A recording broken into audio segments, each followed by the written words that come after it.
quando a gente está num determinado clube, todos nós temos o nosso nicho. Você se conversa mais com os pares, com pessoas que pensam como você e tudo mais e tal. A gente tende, às vezes, a demonizar outros grupos, principalmente pelos estereótipos que são criados. Por exemplo, no futebol, às vezes o camarada ele é tão fanático para um time que ele já pensa no cara da torcida rival como sendo a pior coisa que tem. Né? Olha a ideia que a gente tem de argentino, às vezes. Eu tinha uma ideia de argentino muito complicada e tudo e tal. Quando eu fui para a Argentina dar aula lá, como o argentino é gente boa. Eles brigam com a gente no futebol, faz piada, aquela coisa toda, são meio arrogantes, mas quando você está com eles ali, poxa, me trataram super bem, sabe? Super queridos e tudo mais, e outras coisas mais que eu podia falar. E não só do argentino, eu estou falando de vários outros grupos, eu dei apenas uma ilustração aqui. Quando você vai conviver, você fala assim, pô, cara, eu até não aprovo muito seu estilo de vida, não concordo, é diferente do meu. Mas você é tão legal, quebra um pouquinho aquele estereótipo. Tá entendendo o lance? Então, quando você convive com os religiosos, você vai ver que, graças a Deus, não é a maioria que é assim. Não é a maioria.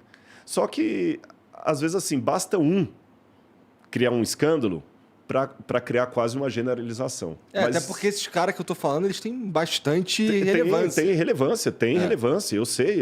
Alguns nomes passam na minha cabeça aqui do que você está falando. E acaba desanimando. Por exemplo, desanima pessoas como eu. De ver lá um escândalo.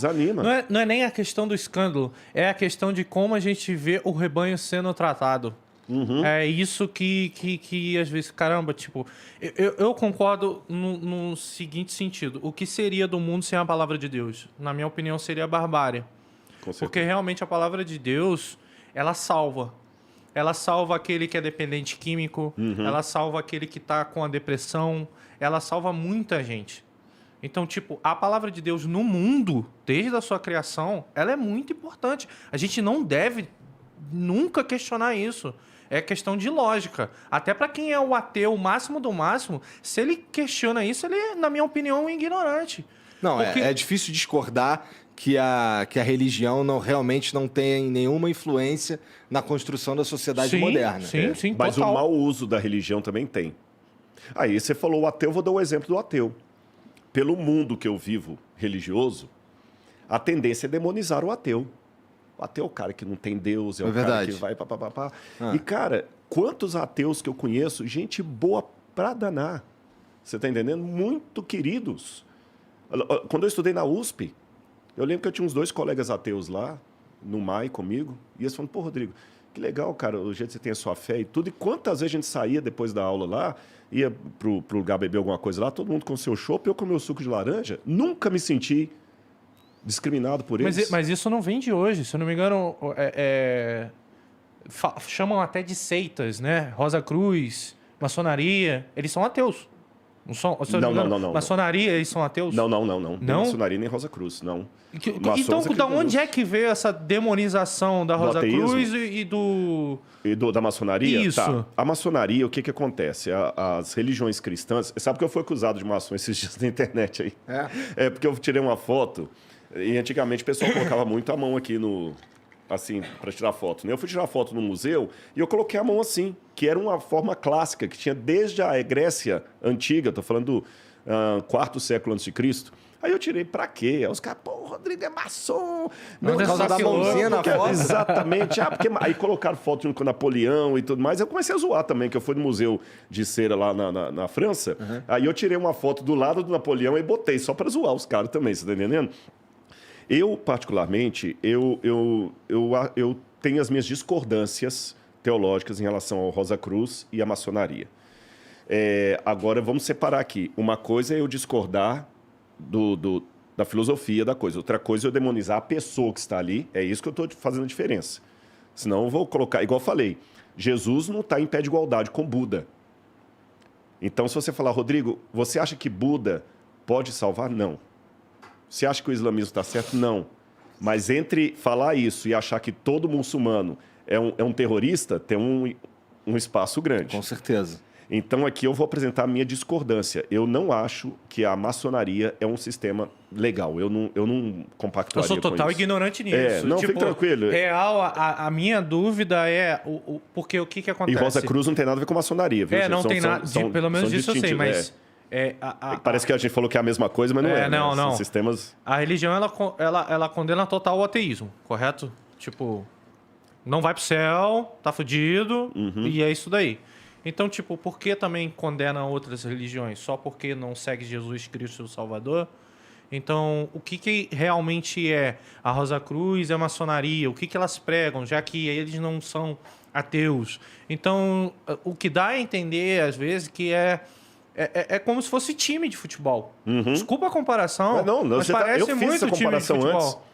Eu fiz essa comparação aqui. E dentro da religião, mais times de futebol, tipo série A, tá ligado? Não, e assim, a gente, assim, o Rato tá falando de umas paradas que elas podem parecer, assim, muito separadas do ponto de vista religioso do que você acredita, que é Rosa Cruz, maçonaria, tudo mais.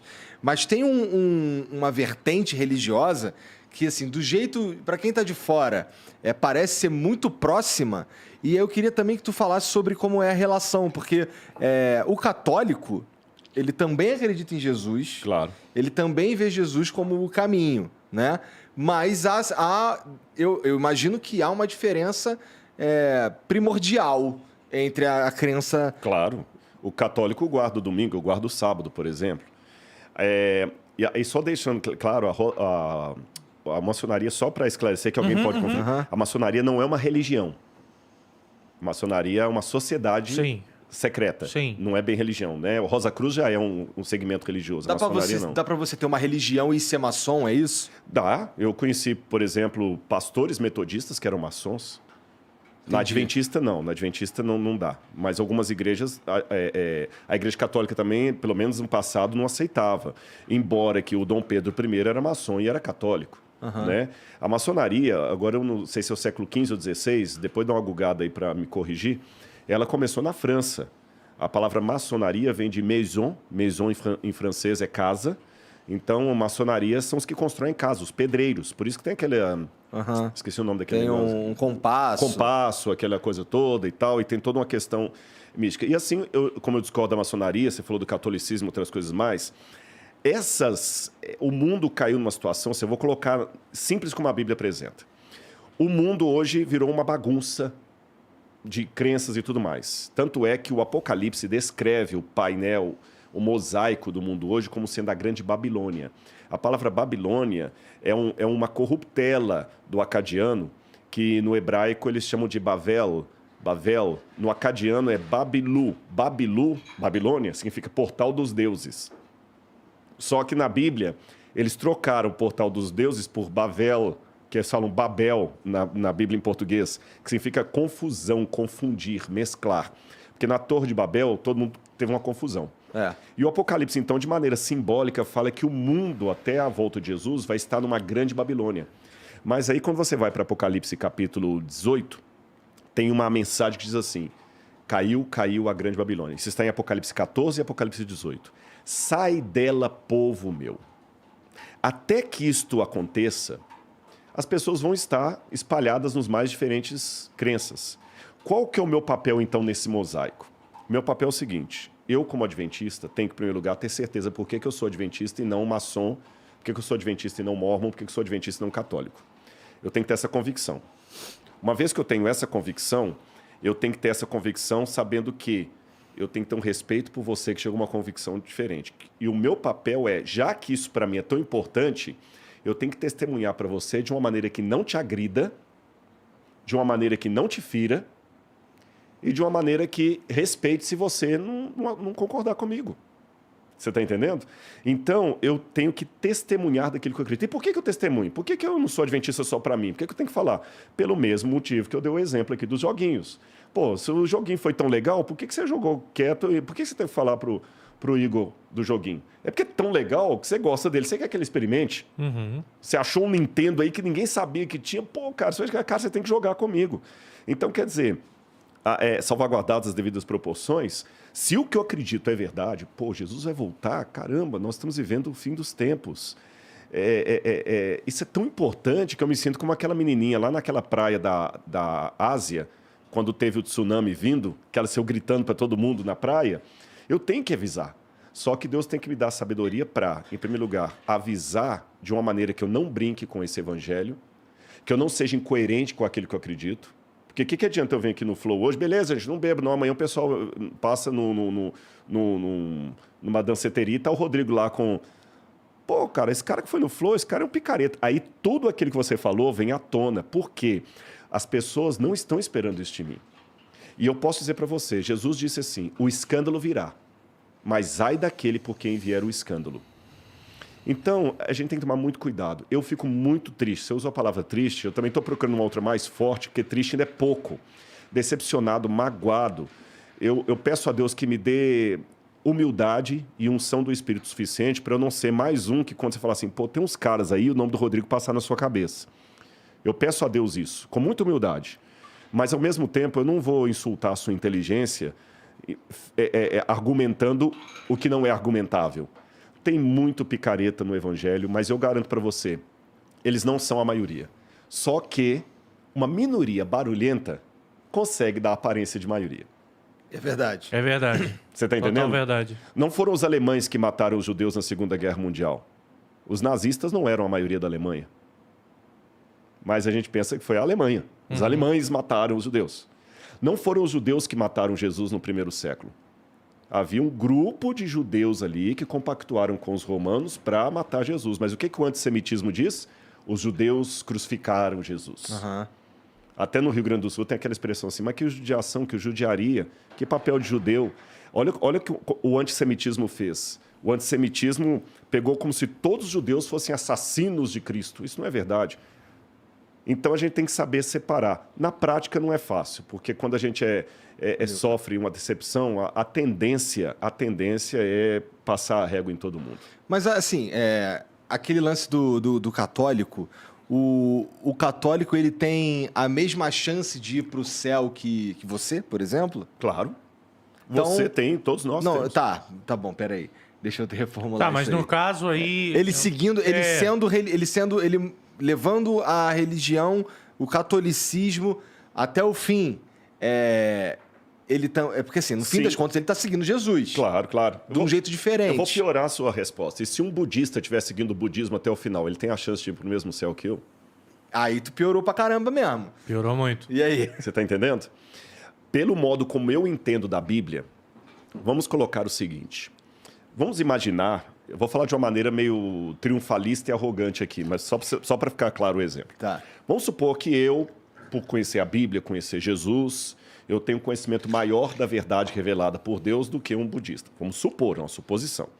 Eu conheço talvez 80% do que Deus revelou, e aquele budista, ou aquele índio que estava aqui antes de Cabral chegar, adorando o sol, Tupã e tudo mais, ele conhecia apenas 2% da verdade revelada por Deus.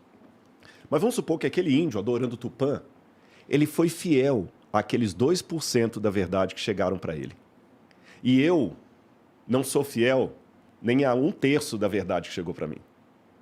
Quando Jesus voltar, o índio, com aqueles 2% de verdade, vai ser salvo. E eu, com os meus 80% de verdade, vou para o inferno. É a fidelidade. Fidelidade. Essa é a palavra. Essa é a palavra. Fidelidade. Você está entendendo? Ou seja, aquela mulher que eu falei que tinha obesidade mórbida, ela subia a rampa do Cevisa para poder... O esforço que ela fez para subir a rampa do Cevisa foi muito mais glorioso do que um atleta que podia correr 8 quilômetros e por preguiça só correu 2.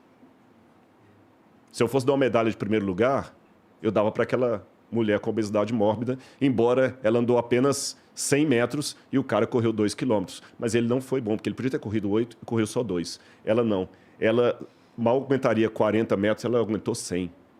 Então a matemática de Deus fere um pouquinho a lógica humana. Por isso que a Bíblia fala que o primeiro lugar nem sempre... A medalha nem sempre é do primeiro lugar, a coroa.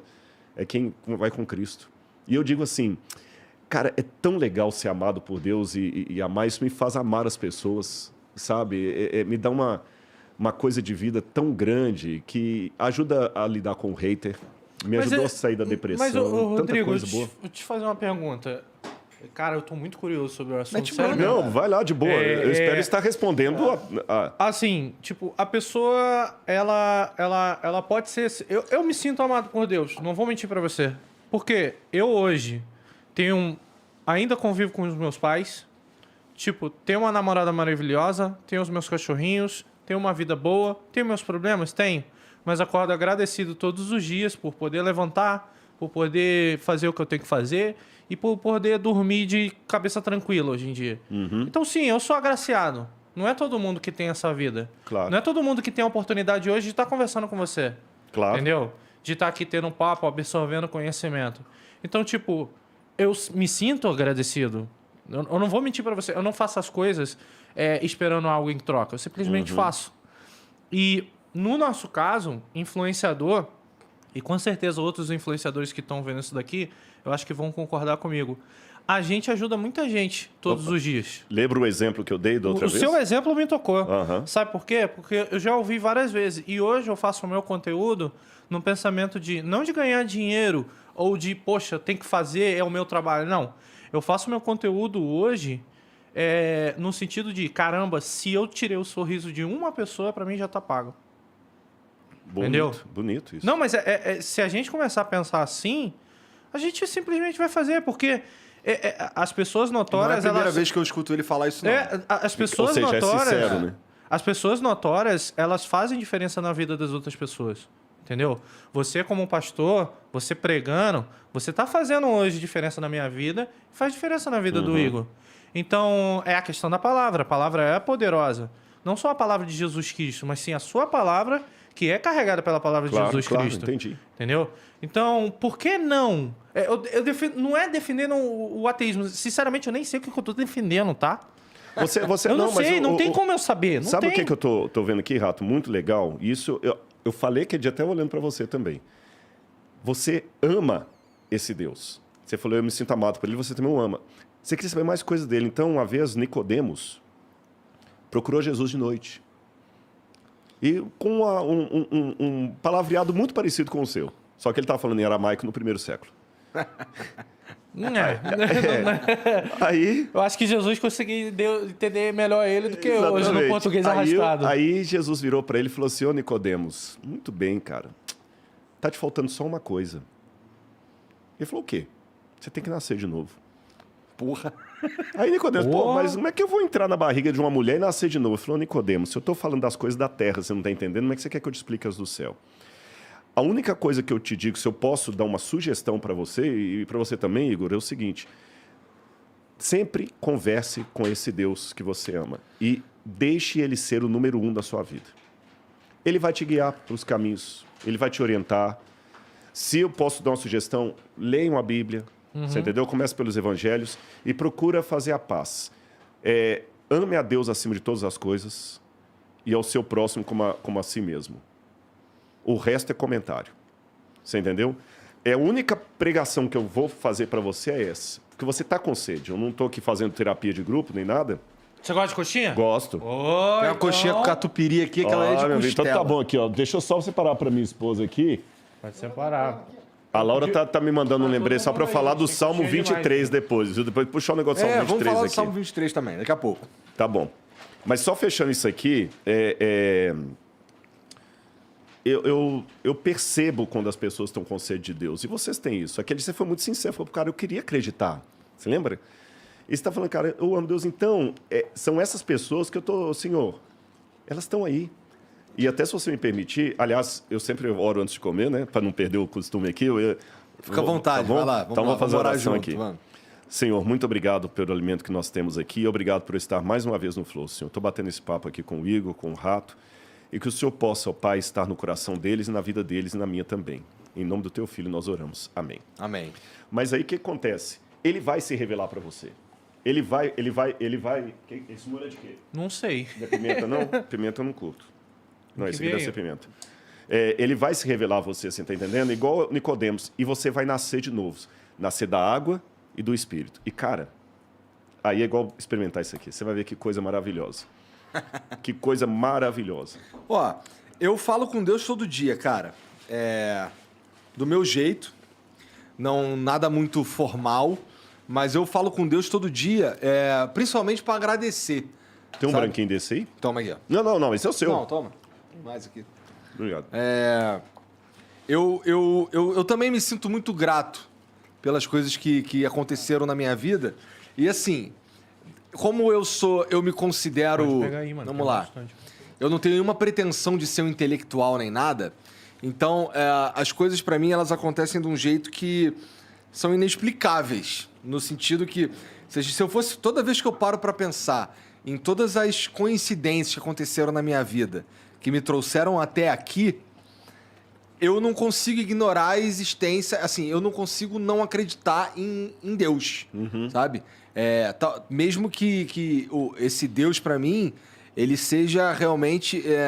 eu não sei nem não consigo te explicar como eu entendo Deus. Ele é como se fosse algo tão grande que ele permeia tudo.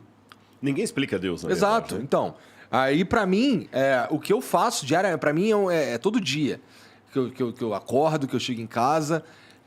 Às vezes, assim, muitas vezes até de forma inconsciente, assim, quando eu vou ver, eu tô falando com Deus. Mas assim, geralmente é para agradecer, cara. Eu ultimamente tenho pedido ajuda, mas assim, eu agradeço muito. Vocês estão notando que, na verdade, nós só temos denominações diferentes. Mas todos nós aqui temos um contato com o transcendente. Se alguém quer chamar isso religioso, chame. Uma coisa que acontece muito comigo... Entendeu? É quando toca para fazer uma boa ação. Cara, seja tipo uma boa ação até R$10 no sinal. Eu não tenho costume de dar o dinheiro. Mas tem hora que me dá um negócio assim, calma aí. Toma. O que vai acontecer eu não sei, mas espero que seja uma boa ação. E também tem a questão do livramento. A gente que é carioca, né? O livramento já veio várias vezes. Você que falou, a gente que é carioca. Não, porque é muita coisa ruim às vezes que... O livramento pra mim poxa, era pra eu ficar puto por não ter acontecido alguma coisa que eu queria, mas o fato de não ter acontecido aquilo me livrou de uma tragédia. Entendeu? Aí eu acredito no livramento. Já aconteceu várias vezes comigo. Às vezes uma mudança de faixa no sinal, do lado bateu o carro. E sabe o que é o mais legal? Isso pra mim é livramento. Você tem uma fé tão grande nele com o tempo que mesmo que o livramento não vier, você continua com ele. O livro de Jó, que é a Teodiceia máxima da Bíblia, ele fala o seguinte: ainda que ele me mate, nele eu esperarei. Ainda que ele me mate, nele eu esperarei. Então, e Jó sofreu como ninguém na Bíblia, né? Sofreu como ninguém. Então existe um plano maior, conversa. E uma coisa que é bom a gente entender também. Aí que entra a questão dos méritos de Jesus. As obras não são o meio nem a causa da minha salvação, mas é o resultado dela. As obras. Eu não vou dar uma ajuda a alguém para ganhar ponto com Deus em chocolate. cima. Tô vendo. Você entendeu? Eu não vou fazer isso para ganhar ponto com alguém em cima. Eu vou fazer isso porque eu amo Jesus, e como eu amo Jesus, eu amo o meu semelhante. Perfeito você nunca vai ser. Você entendeu? Você vai cometer falhas, mas ele vai te guiando e gente, é uma coisa muito, muito legal. É errado fazer as coisas, boas ações ou isso ou aquilo para ganhar ponto lá em cima? É. Você tá esperando algo em troca, não tá? Esperando algo em troca e um céu que você nunca vai poder comprar. Eu sabia. Você nunca vai poder comprar, nunca. Você nunca vai poder comprar. Porque tem gente que dá o dízimo, por exemplo, por obrigação e querer guardar o seu terreno no céu. Não existe isso. Biblicamente, não. Existe nas filosofias aí. O cara pode inventar o que ele quiser. Mas, biblicamente, o que diz lá é o seguinte: pela graça sois salvos mediante a fé. Isso não vem de vós, é dom de Deus. Não vem de obras para que ninguém se glorie. Então, por isso que entra a questão de Jesus como o único caminho de acesso ao Pai. E aí, aquele que ainda não tem a oportunidade de Jesus, foi o exemplo que eu dei, mas ele vai ser salvo pelo sangue de Jesus. Aí que vem aquela questão que muita gente não entende. Se o que eu acredito está correto, muita gente vai ser apresentado para Jesus depois que ele foi salvo, quando ele vier lá em cima. Olá, muito prazer, tudo bem? Quem é o senhor? Você achava que era Tupã que estava te ajudando, né? Na verdade, não era eu. Pô, mas por que eu sou... Não, eu sou humilde. Eu sou humilde. Tu acredita que a caridade... Gente, pega esse aqui também, tá bom. Não, cara, acho que coxinha não vai faltar hoje aqui, hoje não vai faltar. Muito obrigado aí, Jeff Coxinhas, inclusive. Como é que compra Jeff Coxinhas, cara? Aproveita e faz o mexendo desse, que é bom negócio mesmo. iFood. Pelo iFood? Inclusive, compra mesmo aí, ó. Que tá tá maneiro, tá maneiro. Mudamos a receita. Essa de costela tá maneira. E a gente que mora no interior, em Engenheiro Coelho, como é que pede um negócio desse? Então, mas esse é o problema. O que acontece? O Jeff Coxinhas é um empreendimento meu, né? Então o Jeff Coxinhas tem que ir pra Engenheiro Coelho. O problema é que eu tenho que fazer Jeff Coxinhas dar lucro. Não, mas hoje vai dar. Gente, olha, vocês viram que eu até orei, né? Tá abençoada essa aqui, viu? Tá muito boa mesmo. Parabéns. Eu não sabia que era seu nome, mas eu elogiei. Foi até bom, eu não sabia. Obrigado. E por que Jeff? Jeff é um personagem que eu faço Jeff nas é esse lives. bicho aqui, ó. Esse é o Jeff. E você tem esse personagem. Eu tenho esse personagem, a história dele é... Ele faliu vendendo um galão d'água, foi despedido e construiu uma coxinharia na internet. E a ideia da internet veio pra vida real, entendeu? A fanbase realmente comprou a ideia e, tipo, na internet a gente brincava, fazendo um plano de negócio, isso e aquilo, compra de equipamento de coxinha e as coisas. Quando eu fui ver, eu falei, cara, isso daqui eu acho que dá pra acontecer. Dá pra tentar. E aconteceu. Valeu, meu amigo, brigadão mesmo. Aqui, ó. Aqui o responsável, tá vendo, ó? Tá vendo? Suco não se faz ao acaso, tem que ter Eu quero um desse daí também. Ele falou esse que tá falando bom demais. Não, esse tá muito gostoso. Agora, é interessante, eu admiro quando brasileiros têm empreendimento e coisa que faz sucesso. É legal, né? Porque... É difícil, é raro. É raro. É raro. É raro porque é muito difícil empreender no Brasil, né? Muito. Não, quando essa história dos grandes empreendedores, sempre é fora, né? E tudo e tal. É. E hoje só tem em São Paulo? Tem em São Paulo, então. Essa coxinha fica na zona sul de São Paulo. O meu problema com ela é que eu não tô conseguindo abranger outras regiões de São Paulo. Entendeu? E eu tenho muita vontade de fazer...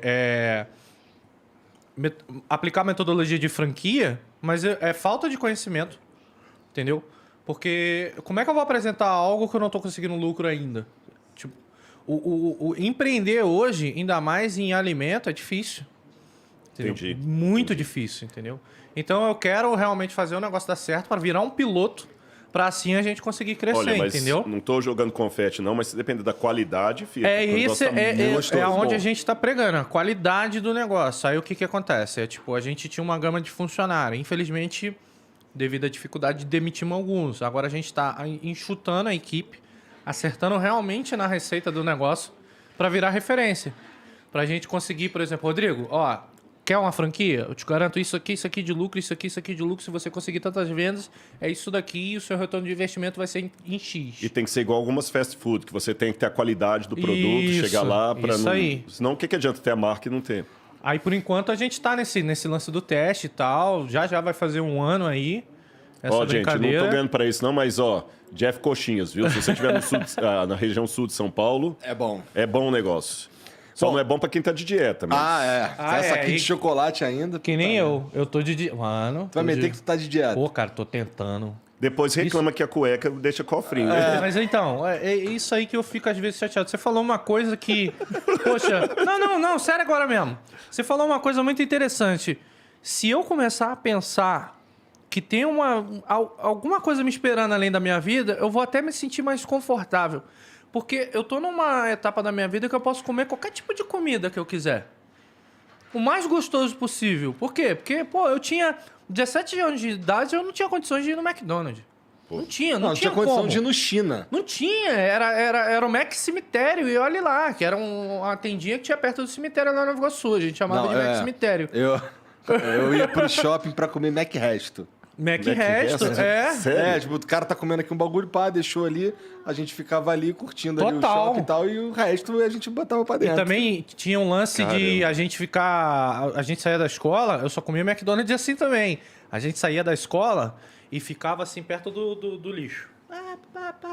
Aí quando chegava o cara do McDonald's, a gente ia correndo, porque depois que passa um tempo no McDonald's, eles são obrigados a jogar o hambúrguer fora. É verdade, porque senão perde... Exatamente. Eles não podem dar... E eles não podem dar. Pra ninguém, é verdade. Mano, a gente abria a lixeira, as caixinhas linda, brother, linda. E pegava e a gente comia. Centro de Nova Iguaçu, brother. Bombava. Caramba.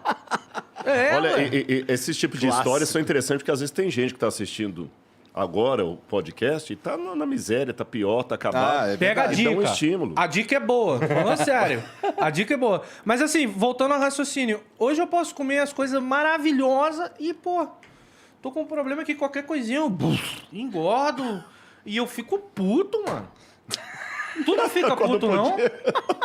Então, mas eu parei de sentir vontade de comer, por exemplo, um sanduba muito sinistro.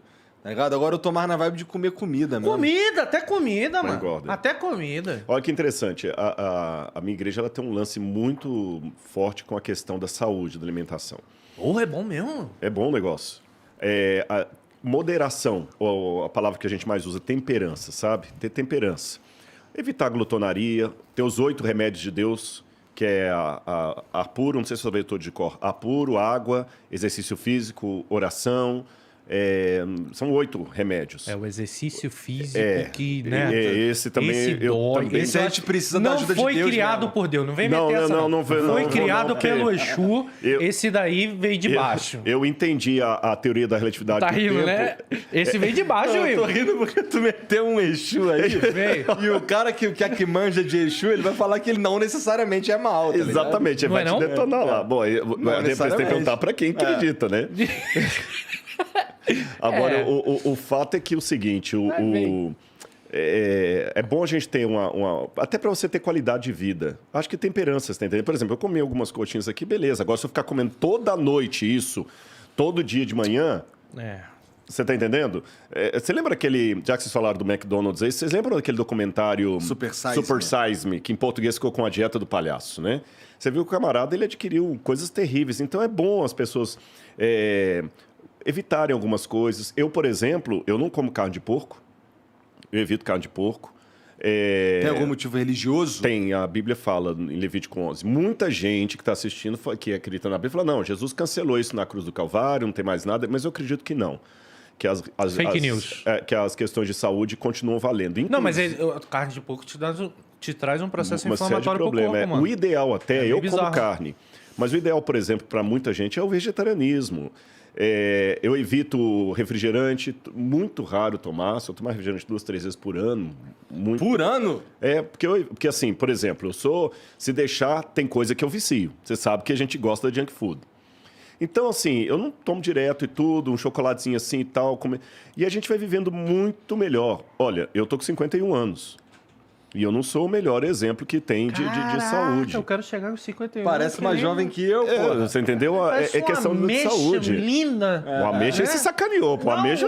Eu acho... Não, a ameixa... Não, jabuticaba, desculpa. Eu acho jabuticaba... Falou de ameixa... Eu confundi. A ameixa é zoadinha, né? Não. Nada a ver. Então, o que acontece? Se a gente tem uma reforma de saúde boa... que Deus, o nosso corpo é templo do Espírito Santo. Você falou do lance aí de falar com Deus e tudo mais. Você tem até que deixar a sua mente também limpa para poder ouvir Deus. Você está entendendo? Você tem que deixar... se você vai estudar para uma prova do vestibular da FUVEST, você não vai comer uma bela de uma macarronada de noite para estudar de madrugada. Você vai ter uma congestão. Então, a mesma coisa, falar com Deus, moderação. Que se você entope a mente Nesse documentário do Super Size Me, eu lembro que o cara mostrou lá que dependendo do excesso de comida de rua que você come, você pode ter propensão à depressão. Porra! Depressão. De comer bosta. Hã? Por comer bosta. Com certeza, com certeza. Então, quer dizer, significa que eu nunca vou poder comer um McDonald's? De jeito nenhum. McDonald's não briga comigo. Você entendeu? Mas, assim, comer aquilo todo dia, toda hora... Mas isso aí, até eles sabem disso. Até o galera do McDonald's sabe. Mas tem muita gente, principalmente nos Estados Unidos, que o almoço todo dia. Então, assim, o pessoal hoje não come mais fruta. Crianças, principalmente. Tudo é com muito açúcar, excesso de sal. Então, se a gente procurar ter mais... luz saudável, relação bem um com o outro, fazer o bem, a prática do bem também traz saúde, você vai ficar até com mais saúde para curtir a vida que hoje, graças a Deus, você tem.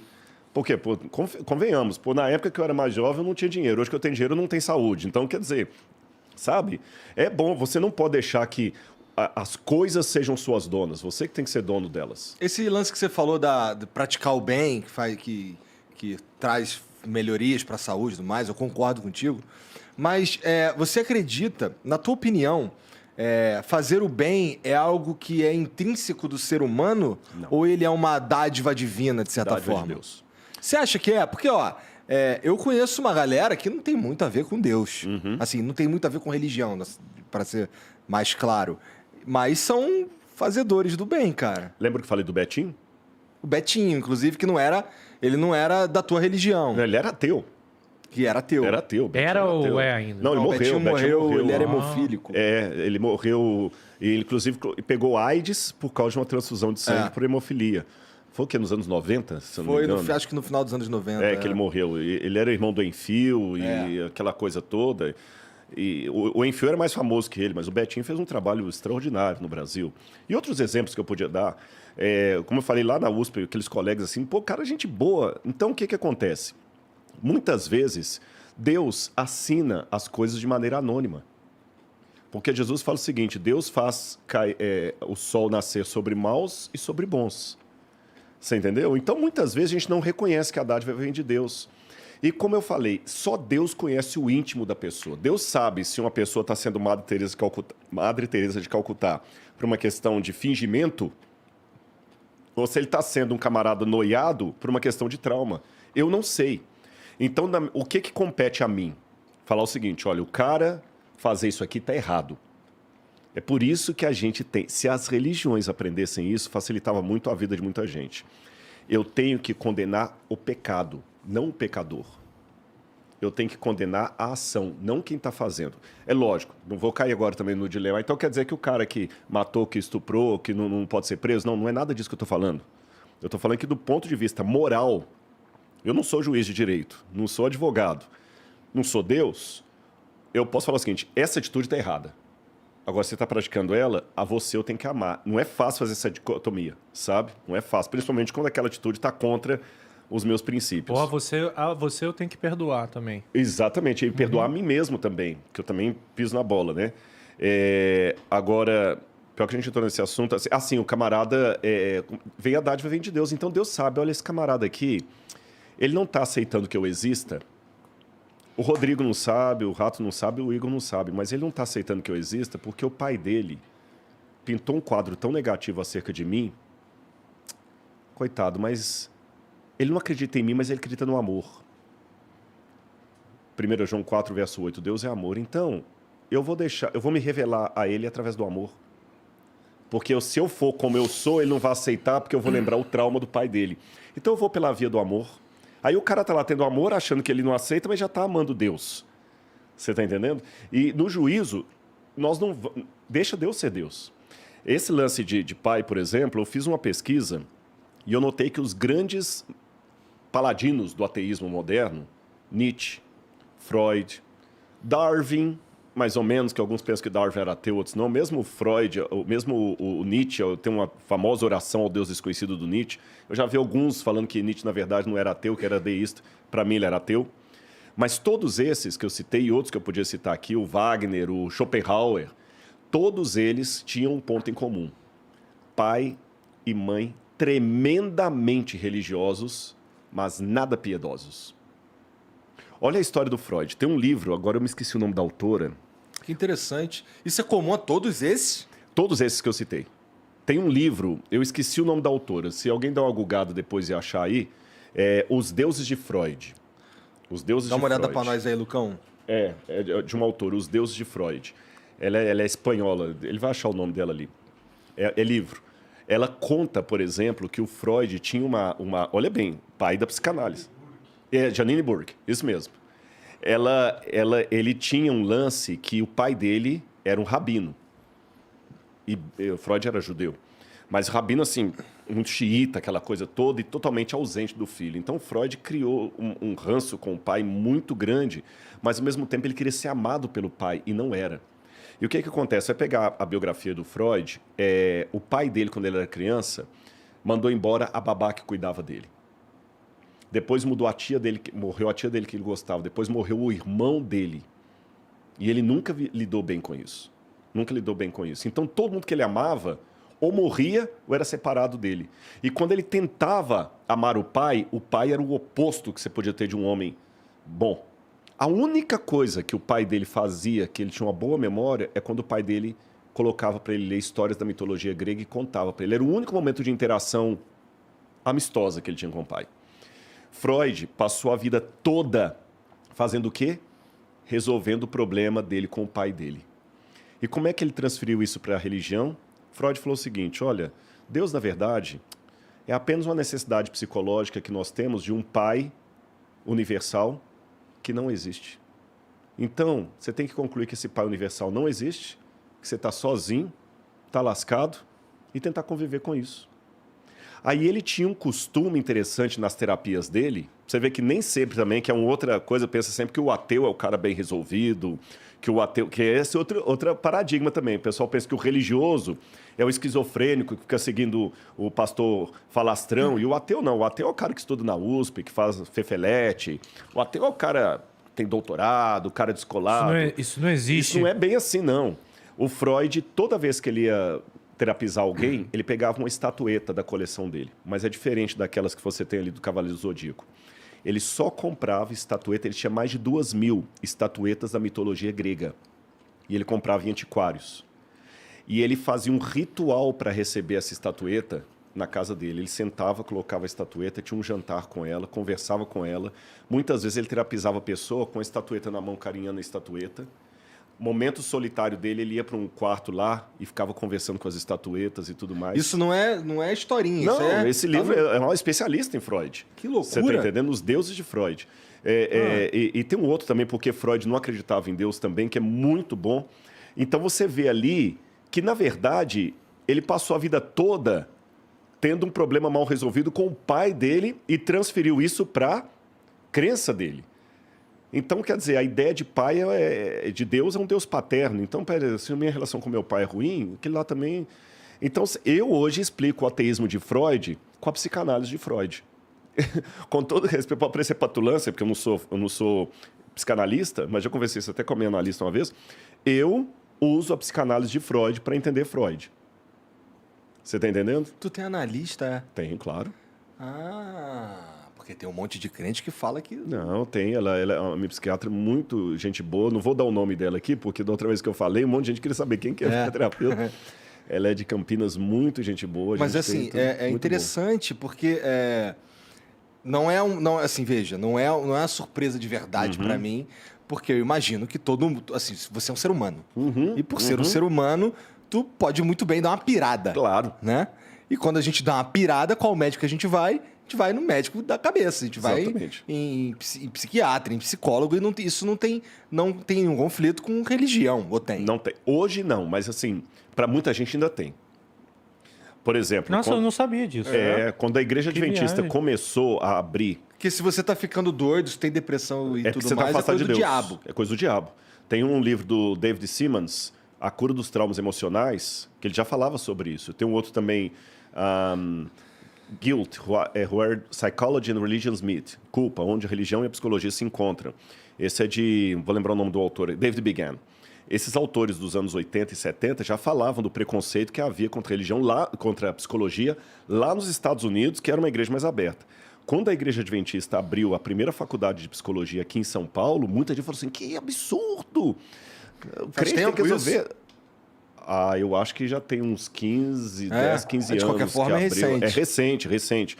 Mas não porque a igreja, oficialmente, é porque abrir cursos não é tão fácil assim, né? Então, nós temos os 3 campi do UNASP, e psicologia tem lá. No campus que eu dou aula tem psicologia, mas abriu depois do campus aqui do Capão Redondo. E o que acontece? Muita gente pensava, tem que resolver tudo com oração, e não é bem assim. Não é bem assim. A Bíblia fala que muitas vezes Davi tinha coisas que parecia estar com angústia, com depressão e tudo mais. Eu recomendo, é muito bom, tá bom? Eu falei minha analista, mas na verdade ela é psicóloga e psiquiatra ao mesmo tempo. Né? Ela também tem uma linha freudiana, mas a gente adotou uma linha que não é necessariamente a freudiana comigo. E tem me feito muito bem. Sabe por quê? Todos nós, a gente tem que ter o lance que eu sou humano. Eu sou humano. E Dagos falou, pô, o pessoal te conhece. É muita pressão. Às vezes, assim, todo mundo tá esperando alguma coisa de mim. E se eu venho aqui, eu dou um bola fora aqui, cara, amanhã tá aí, né? Você entendeu? Então, você faz terapia, Will? Cara, eu fiz bastante. Eu fiz... Não fiz bastante, mas eu fiz durante um período da minha vida e realmente mudou minha vida, eu faço até hoje. Eu faço desde a época do que eu quase perdi o canal. Pirei, mano. Não dá. Pirei e eu vou te falar, nessas horas, eu sinto um pouco... Não vou dizer inveja, que inveja é uma palavra muito feia. Mas quando eu tava naquela merda... Eu tava na merda. Eu senti falta de me apegar em alguma coisa. Quase perdi. Muita coisa. Imagina, você perder, tipo, anos... Meu canal é um dos mais antigos do YouTube. Faço vídeo há 13 anos já. Eu ia perder, assim, minha vida. Era o que tava dando uma qualidade de vida legal pra mim, pros meus pais.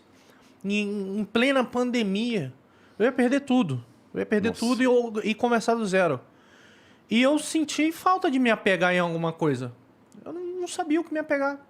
Vou te falar, eu me apeguei aos meus cachorros. Juro pra você. E lógico, aos amigos que eu tinha que me ajudaram bastante. Esse aí foi um. Me ajudou pra caramba. Então... Mentira, não fiz nada. Não, fez. Cara, o apoio de todo mundo. O simples fato, Igor, de uma mensagem, você pode mudar a vida da pessoa. Com certeza. E ali, brother, eu tava na merda. Chorava por tudo. Você não sabe o que é acordar tonto. Já acordou tonto? Já, cara. Então você sabe do que eu tô falando. Eu sei do que você tá falando. Você sabe do que eu tô falando. É uma merda. E a terapia me ajudou nesse sentido também. Então, foi aí e eu faço até hoje. Eu faço até hoje porque é um negócio que me faz muito bem. Eu acho que todo mundo que tem uma... Todo mundo precisa, né? E a gente que tá assim mais exposto na mídia, porque você sabe, tem o hater. É lógico, eu tenho minha fé, eu apego em Deus, mas a fé que eu tenho não prescinde dos especialistas. A gente tem que...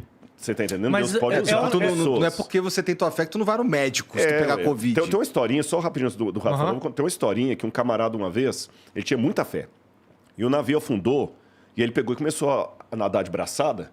E ele disse, Senhor, eu tenho fé. Ele começou a orar, o Senhor vai me tirar daqui dessa água, o Senhor vai me tirar aqui dessa água e tudo mais. Aí passou um bote.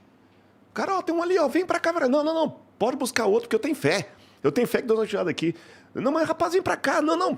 Eu tenho fé, rapaz. Deus vai fazer um milagre, vai me tirar daqui, vai embora. Pô, Deus já acabou de fazer um milagre. Exatamente. Aí veio o segundo bote, a mesma coisa, o terceiro bote, a mesma coisa. Aí diz a historinha que depois ele morreu. E aí ressuscitou e apareceu Deus, né? E apareceu um molhado, perdeu. Pô, eu tive fé, eu esperei um milagre, o Senhor não mandou. Como não mandou, mandei 3 botes lá e você recusou. Então, que é burro. Deus às vezes vai usar um terapeuta, vai usar até um cachorro. Você tá entendendo? Até o cachorro. Com Elias, quando Elias teve um surto de depressão muito grande, Elias é um profeta da Bíblia, Deus mandou corvos para fazer companhia para Elias e ele queria morrer mesmo assim. Então Deus nos faz afagos, ele está querendo salvar a gente. Ah, mas você ia contar uma coisa, eu contei. Não, eu acho muito interessante você falar de fé ou você ter sua religião, é porque você tem algo a se apegar. E eu não estou dizendo se apegar em momentos que você precisa, que é onde, na maioria das vezes, até um ateu fala pelo amor de Deus. Basta o avião começar a cair. Mas... Bastou o avião começar a cair. Bastou o avião começar a cair, cara. 100%. Não vou dizer 100%, porque tem aquele que é negacionista mesmo. Mas 99% vão falar pelo amor de Deus. É fato. Eu já vi até um mudo falar pelo amor de Deus. Meu. E eu não tô de sacanagem, não. Só que demorou um pouco, né? Não, mano, ele gritou, eu ouvi. O seu Wilson lá do bar, quando o carro começou a pegar fogo na frente do bar dele, ele começou a gritar e falar, pelo amor de Deus, cara. Mas não era mudo?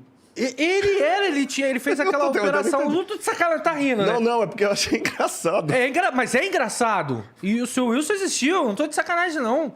Ele fez aquela operação que tira e fica um tubo aqui. Eu sei, traqueostomia. Então, ele era mudo, ele só não conseguia falar alto. Mas falou alto, brother. Que o Fiat Uno começou a pegar fogo lá na frente da barraquinha dele. E aí? Ele gritando e falando, pelo amor de Deus, apaga o fogo. Todo mundo, caraca, o seu Wilson voltou a falar, mano. Pô, uma galera ficou falando disso aí há semanas lá na rua lá, mano. O seu Wilson falou, ele levou todo mundo a falar também. O seu Wilson, um abraço aí, falou. O seu Wilson faleceu já. Ah, faleceu? Bastante tempo. Retira o abraço do seu Wilson. O seu Wilson tá no céu. O seu Wilson, pô, vendeu ovo ali há muito tempo. Então, tipo, é isso. Na hora do desespero, as pessoas gritam pelo amor de Deus. Até os ateus. Mas eu senti falta em momentos da minha vida de me apegar em alguma coisa. A única coisa que é bom deixar claro, que a gente tá brincando e rindo e tudo, mas vamos levar em consideração também que há muitos ateus sinceros com o ateísmo deles. Tem muito ateu que está assistindo a gente, eu sei disso, que o cara fala o seguinte, olha, eu sinceramente, se o avião estiver caindo, eu não vou gritar pelo amor de Deus. Então, existe também, que eu também tenho que tomar o cuidado de eu não caricaturizar todos os ateus. Eu vou dar um exemplo. O Karnal, intelectual de primeira linha, é um ateu. O Pondé, eu fui aluno do Pondé, falei da outra vez, o Pondé é um ateu também. E eles, assim, olha, uma vez até, agora não lembro se foi o Karnal ou foi o Kardal, que falou assim, que ele até gostaria de acreditar, mas ele não consegue. Então, eu lamento que ele não esteja conseguindo, mas assim como eu sou sincero na minha crença em Jesus, há pessoas que são sinceras na descrença dele. Eu acho que tem uma diferença que também é só o Espírito Santo que sabe. Quem que é o cara que ele não quer acreditar em Deus por razões escusas, imorais e de problema de caráter, e aquele que não está acreditando porque ele gostaria, mas não está conseguindo chegar lá. Porque, a rigor, uma coisa que alguém pode falar, nós três aqui, ou eu pelo menos, eu sou ateu em 99% dos deuses que existem. Eu só não sou ateu por causa de um Deus. Entendeu minha fala? A única coisa que me separa do ateísmo é um Deus. Porque eu não acredito na existência de Zeus, eu não acredito na existência de Brahma, eu não acredito na existência de Odin, do mar. Mas você não acredita assim? Mas eu acredito que o mesmo Deus inspirou todos eles. Isso! Não tem algo que conecta todos eles? Pode ter inspirado, ou eu posso dizer também que muitos desses deuses são a deturpação daquele lá, né? É possível também. É outro jeito de dizer. Uma deturpação. Porque... A gente está falando de povos que não se falavam, não se comunicavam, não se conheciam, mas sim, se você for parar para pensar, por exemplo, todos eles fazem milagre. Já é uma coisa que sim. Praticamente todos eles são onipresentes. Entendeu? Não, onipresente não, esse é o detalhe. Tem algumas coisas que são únicas no Deus da Bíblia judaico-cristã. Vou te falar o que é único. Em primeiro lugar, nenhum Deus até hoje, de todos, vou falar que, pelo menos pelas grandes principais religiões, né? Eles não podem ser amados e não amam. Eles podem ser temidos.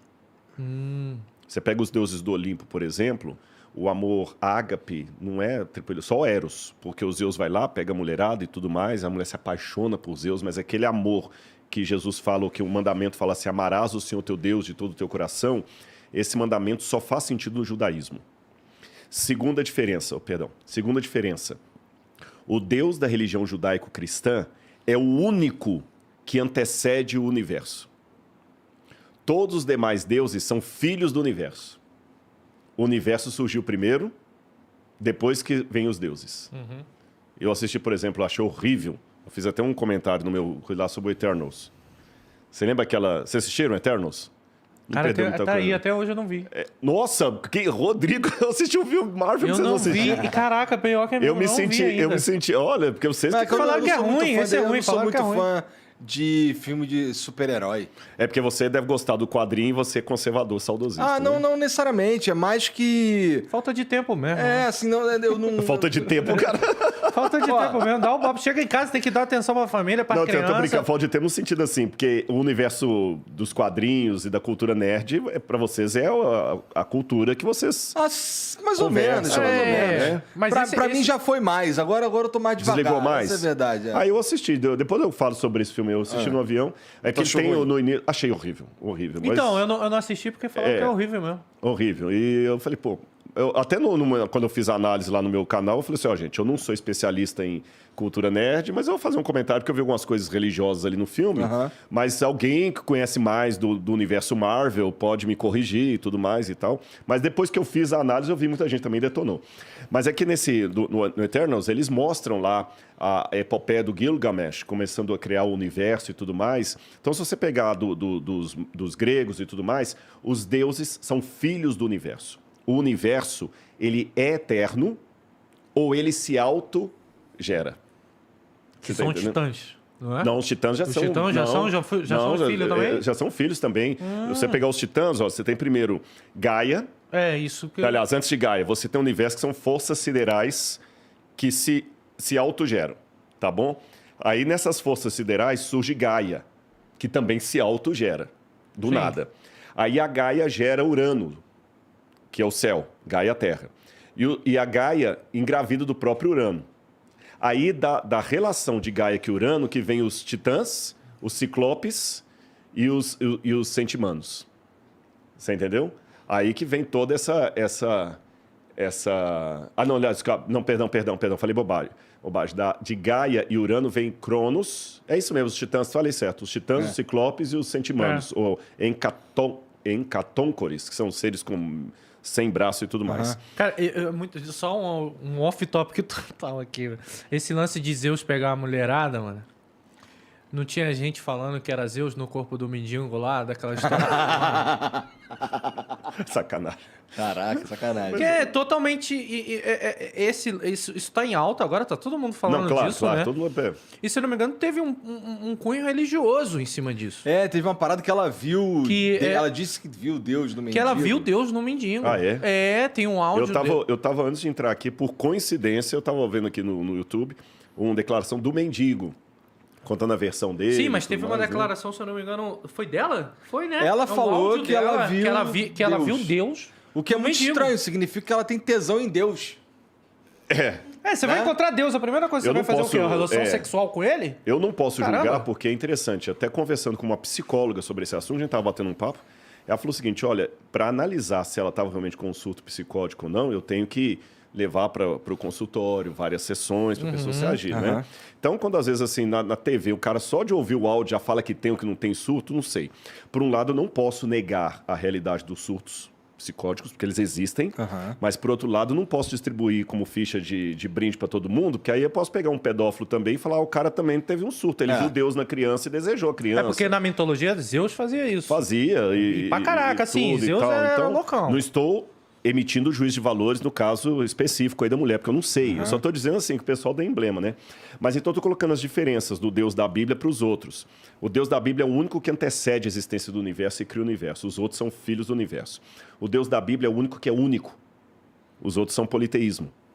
O Deus da Bíblia é o único que ama e pode ser amado. Os outros só podem ser temidos, mas nunca amados.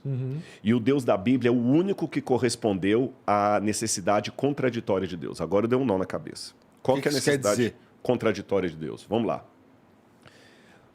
Uma coisa que até Freud admitia, e outros ateus, é que o ser humano nasce com uma projeção para o transcendente. O transcendente é o modo como nós falamos em filosofia do que está acima de nós. Por exemplo, nós nascemos com a noção que criança e leucemia não deveriam estar na mesma frase. Tá. Isso independe da sua cultura, da sua crença ou descrença.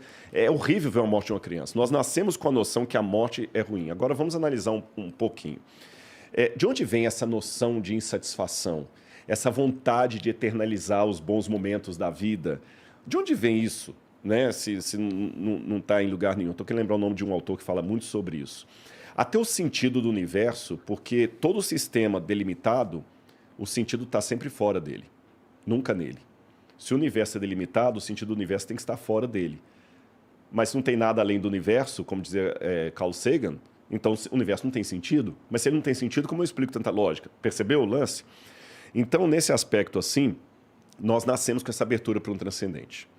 Mas se Deus existisse, que aliás uma oração que todo ateu honesto poderia fazer é: Senhor, que tu existas, amém. Porque convenhamos, mesmo que o cara que está me assistindo agora acha ridículo, nega o que eu acredito, ele é ateu de carteirinha ou agnóstico. Vamos botar aqui. Se for verdade que tem realmente uma volta de Jesus e um novo céu e nova terra, onde Nossa, criança... é muito melhor você... Cara, ia ser da hora. Ia ser da hora. Mas o problema é que ele tem medo de ser punido. Então, mas esse que é o lance. Esse que é o lance, você entendeu? Nele. Então vamos ver. Ele tá cagando. O ateu eu vejo como uma pessoa egoísta, porque ele tá cagando pros outros. Ele tá pensando nele. E ele tem medo que Jesus Cristo ou Deus seja real, porque ele tá fudido. Não é verdade? E olha que interessante. Mais ou menos ali. Não, mas vai ter que dar um braço a torcer. Parece panfletário, mas é verdade. Tem estudos que mostram, nesse meu livro tem as fontes lá, que os ateus demonstram geralmente ter um QI muito acima de pessoas religiosas. Porém, traços muito mais próximos da sociopatia do que os religiosos. Entendi. Entendeu?